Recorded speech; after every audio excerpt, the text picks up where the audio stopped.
Мемлекет басшысы Қасым-Жомарт Кемелұлы Тоқаевтың ұлттық жобасы бойынша жайлы мектеп Қазақстан бойынша салынды.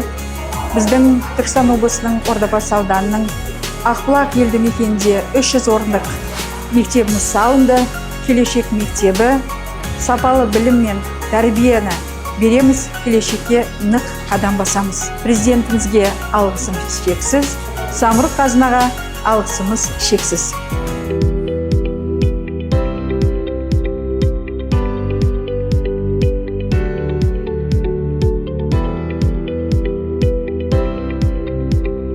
Бізге осылай жайлы мектеп салып, көптеген мүмкіндіктер берген мемлекет басшысына көптеген алғыс айтамыз.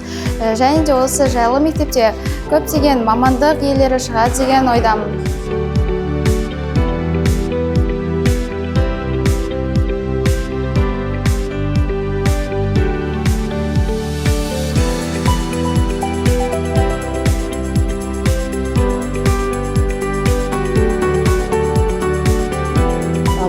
Мынау бүгін Ақбұлақ ауылының жаңадан жай түскен жайлы мектебіне келіп тұрмыз. Ризамыз халқымызға, елімізге, ел басшысына, аудан әкімдеріне де біздің ауылға осы мектеп бұйырып, біздің елді мекенімізге түскеніне өте қуаныштымыз. Енді сіздерге де рахмет.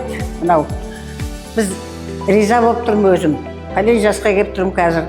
Осындай мектепті көргеніме қуанамын.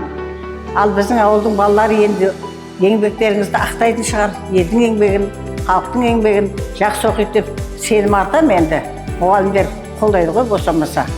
Сіздерге рахмет, еліміздің басшысына рахмет. Еңбектерің жансын балам.